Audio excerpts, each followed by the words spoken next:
नमस्कार दोस्तों इस दौर में जो लगातार मुफ्त की रबड़ियां बांट रहे हैं वही खा भी रहे हैं। न तो आदिवासी को कुछ मिलता है, न दलित को, न ही ओबीसी समाज को। भारतीय जनता पार्टी सरकार, नरेंद्र मोदी की सरकार कुछ गिने चुने लोगों के लिए काम करती है। देश के 80 से 90% लोगों के लिए सरकार के पास कुछ भी नहीं है। इसीलिए आज हमें समाज की एक्सरे करने की जरूरत है और उसको करने का काम कास्ट सेंसस करेगी। जी हां, कास्ट सेंसस। कांग्रेस पार्टी के सांसद राहुल गांधी ने झारखंड के मंच से 2-3 बड़ी बातें कही। पहला, हमें सामाजिक न्याय देना होगा, इसके लिए कास्ट सेंसस हम करवा करके रहेंगे और जो 50% आरक्षण का बैरियर है उसको भी तोड़ देंगे। भारतीय जनता पार्टी इसके लिए कुछ भी कर ले, हम कास्ट सेंसस देश के भीतर करा करके ही रहेंगे। तो ऐसे में विपक्ष के नेता राहुल गांधी ने जब कास्ट सेंसस की बात एक बार फिर से झारखंड के मंच से की तो भारतीय जनता पार्टी के खेमे में हलबली मच गई, क्योंकि कास्ट सेंसस का मुद्दा ही सबसे बड़ा मुद्दा रहा 2024 के लोकसभा चुनाव के परिणामों को पूरी तरह से पलटने में।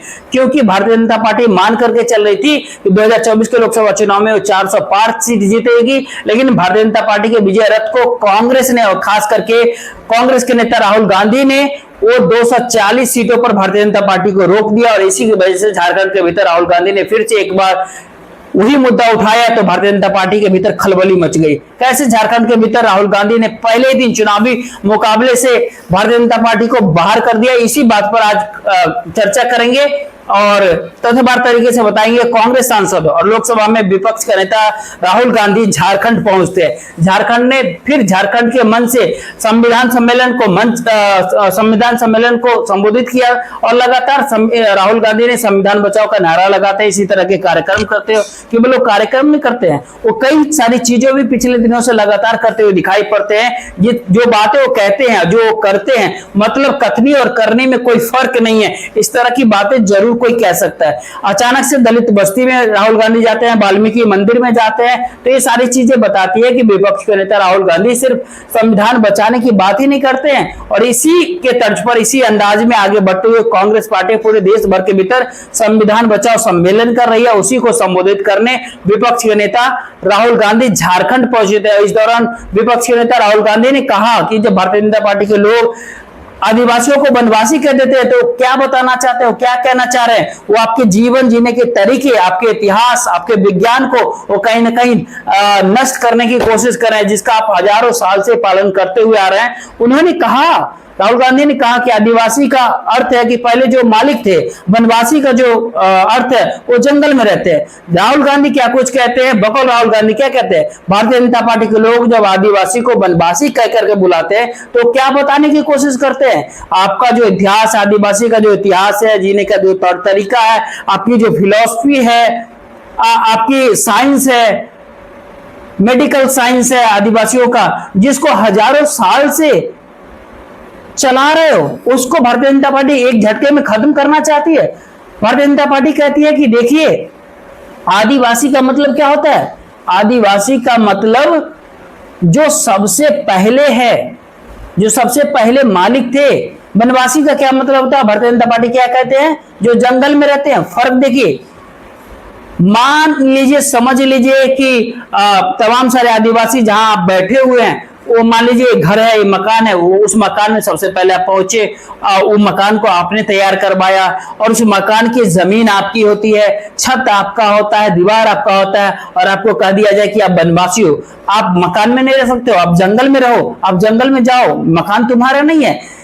इसका सीधा सा मतलब है, जब इस तरह की बातें भारतीय जनता पार्टी के द्वारा की जाती है, आदिवासी, वनवासी, ये केवल एक शब्द भर नहीं है।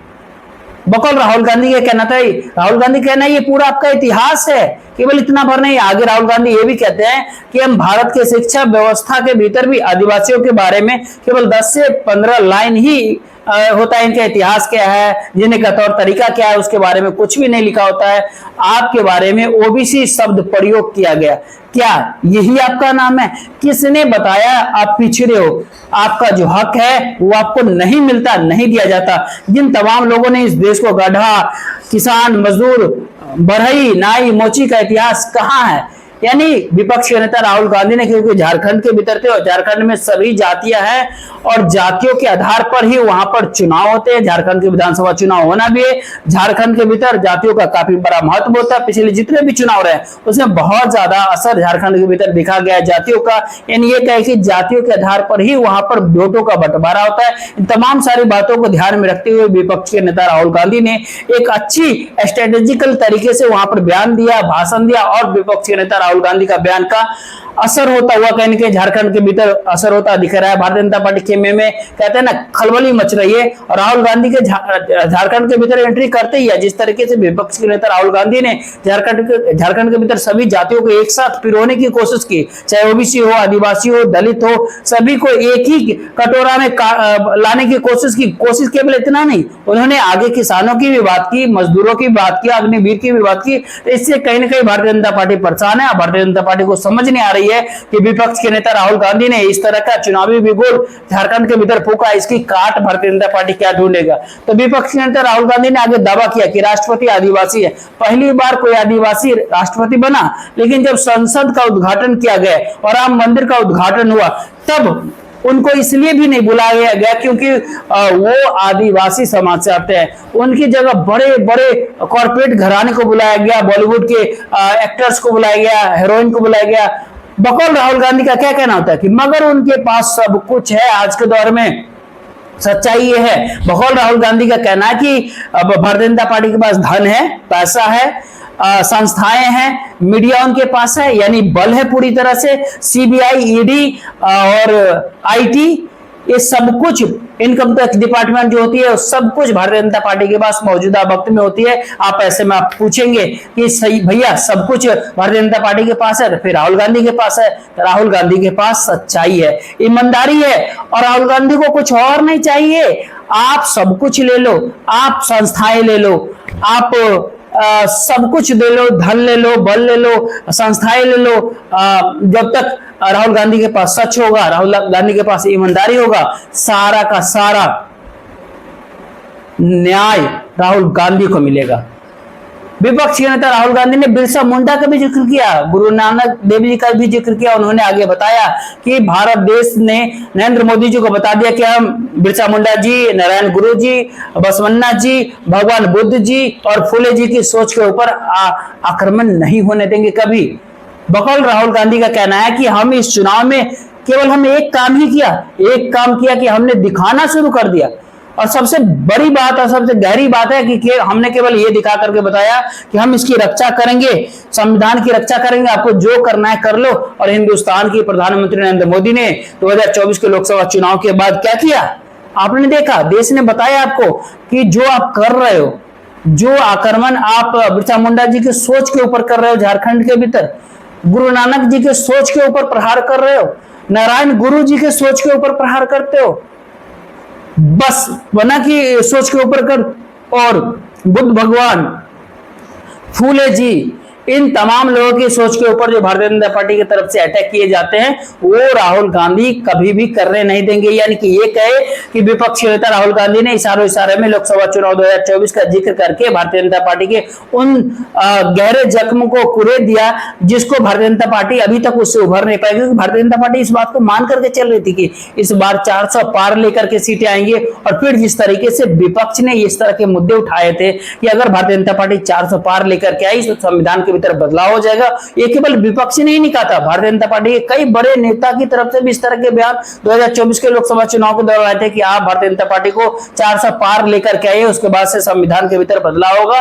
ये भारतीय जनता पार्टी के लिए कहीं ना कहीं नुकसानदेह साबित हुआ 2024 के लोकसभा चुनाव में। उसी बात को पकड़ करके विपक्ष के नेता राहुल गांधी अब चल रहे हैं आगे, हर चुनाव के मन से अब संविधान बचाओ की नारे लगाते हैं, संविधान बचाओ की बात करते हैं, संविधान में छेड़छाड़ ना हो, संविधान में बात ना हो, सभी जातियों को एक साथ लाने की बात कर रहे हैं, जाति जनगणना की बात करते हैं, आरक्षण की बात करते हैं। तो वहीं पर उन्होंने एक बात और कही, केवल इतना भर नहीं, राहुल गांधी ने आगे ये भी कहा अपने भाषणों के भीतर मीडिया, पत्रकार के ऊपर, इलेक्शन कमीशन पर, चुनाव आयोग पर, ईडी, सीबीआई, आईटी सब पर निशाना साधा। आपने कहा कि चुनाव के आयोग, चुनाव रक्षा क्या करता है, संविधान की रक्षा कौन करता है? बकौल राहुल गांधी का कहना होता है कि इस कॉन्स्टिट्यूशन यानी संविधान की रक्षा कौन करता है देश में? मीडिया करती है इसका क्या? मीडिया को करना चाहिए, बिल्कुल करना चाहिए। क्या मीडिया करती है? बिल्कुल भी नहीं करती है। क्यों नहीं करती है? इलेक्शन कमीशन, चुनाव आयोग संविधान की रक्षा करता है देश के भीतर? नहीं करना चाहिए। जो CBI, ED, income tax department की जो लोग हैं, जो अधिकारी है, क्या संविधान की रक्षा करते हैं? ब्यूरोक्रेसी के जो लोग होते हैं, ब्यूरोक्रेट्स जितने होते हैं, क्या वो संविधान की रक्षा करते हैं? क्यों नहीं करते हैं? क्योंकि ये सारे के सारे लोग जो है, सारे संस्थाओं को भारतीय जनता पार्टी कंट्रोल कर रही है। आपने देखा कि भारतीय जनता पार्टी के पूरे बयान के दौरान उन्होंने ओबीसी का जिक्र किया, आदिवासी का जिक्र किया, एक बार फिर से जातिगत जनगणना पे फोकस किया, कास्ट सेंसस पे फोकस किया। इसका वजह होता है राज्य का समीकरण। आदिवासी बहुल क्षेत्र झारखंड के भीतर जातियों को छूता नहीं। यहाँ पर धर्म और जाति के नाम पर भी सरकारें झारखंड के भीतर लगातार बनती आई है। हर पार्टी का, हर पॉलिटिकल पार्टी का एक वोट बैंक अलग तरीके का है, उसी के आधार पर झारखंड के भीतर पार्टियों का हार जीत होती है। अगर बात कर ले ओबीसी की, तो झारखंड के भीतर ओबीसी समाज काफी निर्णायक माना जाता है सत्ता में किसी पार्टी को लाने के लिए। 55% के आसपास राज्य के भीतर आबादी होती है। राज्य के सभी 14 लोकसभा सीटों पर इनकी भूमिका होती है। यहाँ पर कुर्मी समुदाय का वोट निर्णायक माना जाता है। भारतीय जनता पार्टी, जेएमएम और कांग्रेस सभी के पास इस वोट बैंक का कुछ समर्थन हासिल कहीं न कहीं होता है। जब से पूर्व सीएम द्वारा ओबीसी समाज का आरक्षण बढ़ा करके 77% किया गया, कहते हैं ना, धरातल पर समीकरण पलट गई है। बात अगर करें झारखंड की आदिवासी बहुल क्षेत्र माना जाता है झारखंड में, वहां की राजनीति सबसे ज्यादा इसी वोट बैंक यानी आदिवासी के वोट बैंक के आसपास घुमरती है। ये अलग बात है कि ओबीसी समाज का वोट बैंक ज्यादा है, लेकिन आज भी आदिवासी समाज के बिना झारखंड के भीतर राजनीति करना संभव नहीं। झारखंड के भीतर 26% के आसपास आदिवासी की परसेंटेज होती है। दलित समाज 11% होती है झारखंड के भीतर में। झारखंड, बिहार से झारखंड अलग जैसे हुआ था, उसके बाद से अलग अलग तरीके से जैसे वहां पे देख लीजिए, जेएमएम को एक आदिवासी पार्टी के रूप में ज्यादा मान्यता मानी हुई है झारखंड के भीतर। इसीलिए दलित वोटर ज्यादातर भारतीय जनता पार्टी की ओर आकर्षित, यानी यही कारण है कि विपक्ष के नेता राहुल गांधी दलितों के ऊपर फोकस करते हैं। जब वो महाराष्ट्र झारखंड पहुंचते हैं और अचानक से दलितों से मिल जाते हैं, जब महाराष्ट्र पहुंचते हैं महाराष्ट्र में दलितों में पहुंच जाता है। तो झारखंड का चुनाव, महाराष्ट्र का चुनाव, सब कुछ वाल्मीकि मंदिर जैसे पहुंचते हैं वाल्मीकि जयंती के मौके पर, तो उसके वजह भी झारखंड का दलित समुदाय था जो अब तक भारतीय जनता पार्टी के वोटर बनकर के रहा। वहीं आगे बात करें मुस्लिम समुदाय की, तो फिर झारखंड के भीतर मुस्लिम आबादी कहीं न कहीं सत्ता में लाने वाली पार्टियों के लिए निर्णायक भूमिका निभाती है। मुस्लिम की आबादी करीब करीब 14.5% के आसपास है, लेकिन सत्ता में इसी समुदाय की उपस्थिति काफी कम होती है। लेकिन आंकड़ों, डाटा के हिसाब से बात करें तो 7 विधानसभा के क्षेत्र ऐसे हैं जहां पर मुस्लिमों की संख्या 22% से लेकर के 38-40% तक दर्ज की जाती है। अब अगर आगे बात करें हिंदू जाति का, झारखंड के भीतर हिंदू धर्म मानने वाली की संख्या सबसे अधिक है। यहाँ पर हिंदुओं में ब्राह्मण, राजपूत, भूमिहार, कायस्थ सब शामिल होता है। यादव, कुर्मी और बनिया भी इसके भीतर कम आबादी के भीतर ही सही, लेकिन अपनी उपस्थिति झारखंड के भीतर दर्ज करवाती है। लेकिन सवाल है कि कांग्रेस पार्टी हो या फिर भारतीय जनता पार्टी हो, जेएमएम हो, सभी समुदाय को साधने की सब करती है। सभी का पूरा ध्यान होता है कि झारखंड के भीतर सभी जाति उन पार्टियों से खुश रहे, और इसी वजह से भारतीय जनता पार्टी को ज्यादातर जो संथाल परगना वाला जो झारखंड के अंदर जो मुद्दा उठा रही है, क्योंकि उसके जरिए इस बात को बताने की कोशिश करती है कि झारखंड मुक्ति मोर्चा के राज में बाहरी लोगों की एंट्री हो रही है, जिससे झारखंड के आदिवासियों को नुकसान हो रहा है या फिर आदिवासियों को अपना घर छोड़ने पर मजबूर होना पड़ रहा है। घुसपैठियों का मुद्दा भारतीय जनता पार्टी जोर शोर से उठा रही है।